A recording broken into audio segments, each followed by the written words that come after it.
Hello, class. We're working on linear patterns today.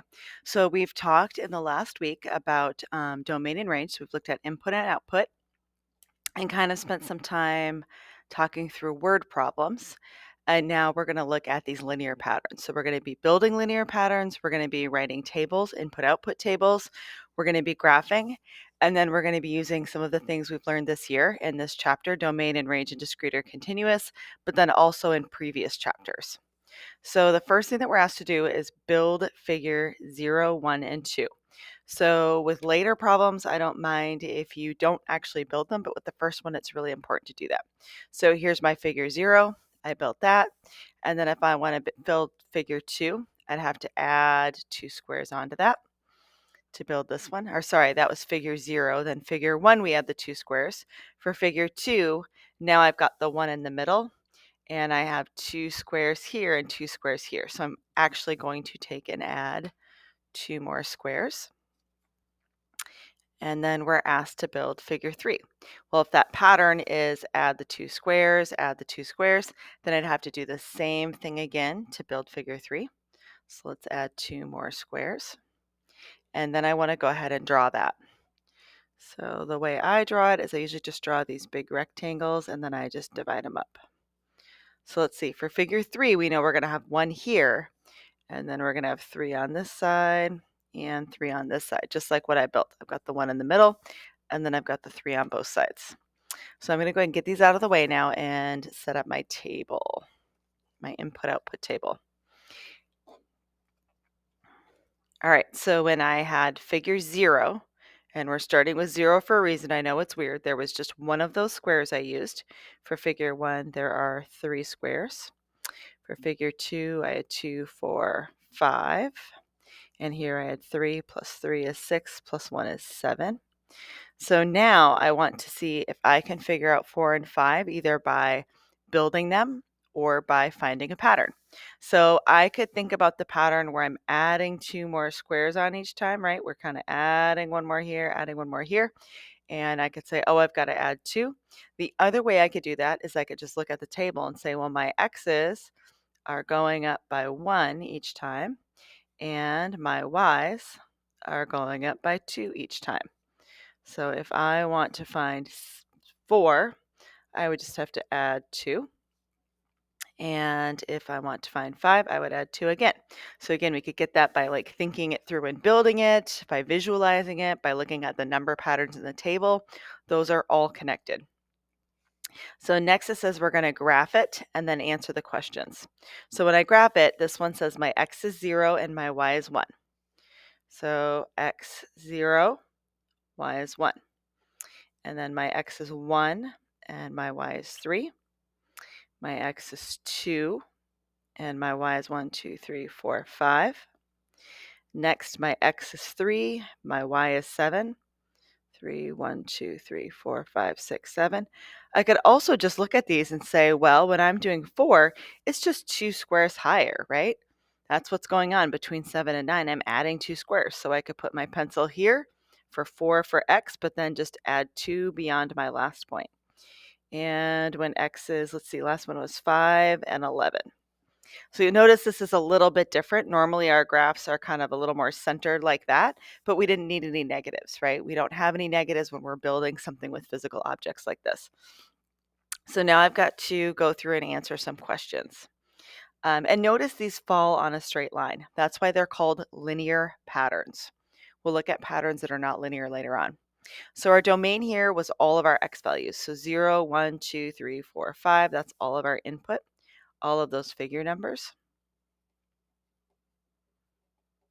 And I want to put some dots at the end to show that I could keep building. And then my range is going to be all those output numbers. So 1, all the numbers of tiles, 3, 5, 7, 9, 11, and I could keep building those as well. Okay, so again, when we think about domain, that's the figure number. And this is the number of tiles or squares or I think we call them tiles. They're called foam tiles when I order them. So is this discrete or continuous? So discrete or continuous, what we're getting at there is, can we have like fractional stuff? Can I make figure 0.2, like the figure that comes between these two? Or can we go ahead and have like partial numbers of squares? And while I guess we could rip them up, that's not really the idea, right? The idea is we have these whole number of things because we're looking at a tangible object and we're building it with these squares. We're not like breaking them in half and making figures that are in between. So we're going to go ahead and call this discrete, which means I am not going to connect my points because these are discrete points, and they're not meant to be connected. If I connected this, then I would be showing something between 3 and 4, right? And that's not our idea here. So we're going to leave them separate. So now we're looking at some stuff that should be review from class before. So what is my y-intercept? Well, my y-intercept is where my graph crosses my y-axis. So the best way to figure that out is to follow my y-axis down until I find it, or you could follow it up until we find that point that's on my y-axis. So that's going to be my y-intercept. So my y-intercept is 0, 1. Then I want to find my slope. My slope is my rise over run. So if I look at all of these points, I'm going up 2 squares over 1 square, up 2 squares over 1 square. So that means my slope is going to be 2 over 1. Okay, so now I want to write an equation of y equals mx plus b form. So let's remember that m is our slope. So if my slope is 2 over 1, that means m could be, I could write 2 over 1, right? But 2 divided by 1 is just 2. And it's simpler to write it that way. And b is my y-intercept. So b is going to equal 1 in this equation. So let's think about how this relates to our table up here. So if I look at my 0, 1, I have that right here, right? My x is 0 and y is 1, and that's going to relate to my y-intercept. And if I think about my slope, well, we already identified that our y's were going up by 2 each time, and our x's were going up by 1. So we could have also gotten the 2 over 1 slope from the table. And you can even relate that back to each figure is increasing by 2 squares. So let's remember that also. So now that I have identified m and b, I'm going to substitute in here. So y equals 2x plus 1.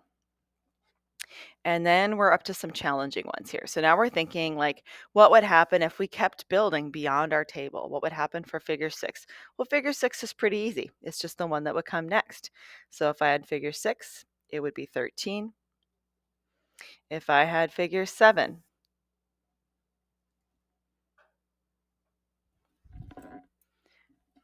thought we had a power outage there for a second, but it's because I haven't moved in a few minutes. Figure 7 would be 15. Okay, so if I wanted to go way in the future and figure out 27, there's different ways of figuring this out. So I would really encourage you to pause and kind of think of this one yourself. But I will go through in just a second and show you how to do that.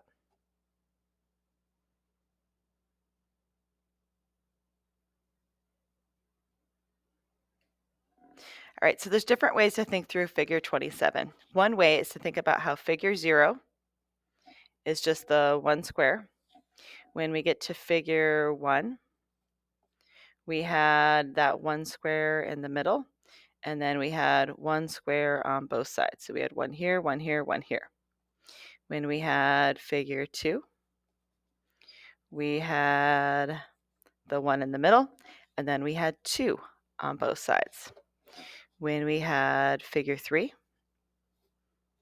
we had the 1 in the middle and 3 on both sides. When we had figure 4, we have 1 in the middle and we have 4 on both sides. So maybe you're seeing a pattern there. So this is a really common way that my students are figuring this out. They're saying, well, I kind of get this picture. I understand what's going on. So if I'm trying to find figure 27, it's going to mean that I have 1 in the middle and I have 27 squares on both sides.